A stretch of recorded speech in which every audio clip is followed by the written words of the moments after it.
भगवान श्री कृष्ण का जन्म कंस का वध कर समस्त पृथ्वीलोक को उसके अत्याचारों से मुक्त कराने हेतु हुआ था।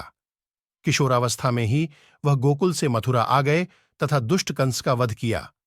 कंस की मृत्यु से दुखी उसके श्वशुर जरासंध ने एक विशाल सेना लेकर मथुरा पर आक्रमण कर दिया। इस आक्रमण में उसके साथ शिशुपाल और कालयवन जैसे शक्तिशाली राजा भी शामिल थे।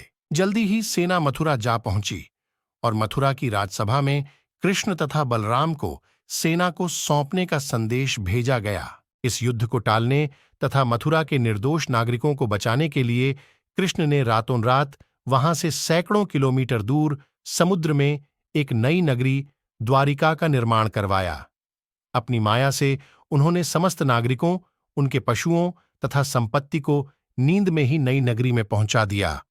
अगले दिन सूर्योदय के समय कृष्ण तथा बलराम जरासंध की सेना के सामने जा पहुंचे और उसे लड़ने के लिए चुनौती दी।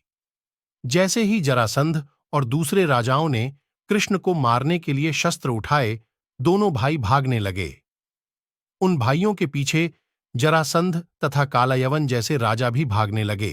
कुछ ही देर में दोनों भाई बहुत आगे निकल गए और उनके पीछे केवल मात्र कालयवन रह गया। उसे देवताओं ने वरदान दिया था कि उसकी हत्या किसी अस्त्र या शस्त्र से नहीं होगी।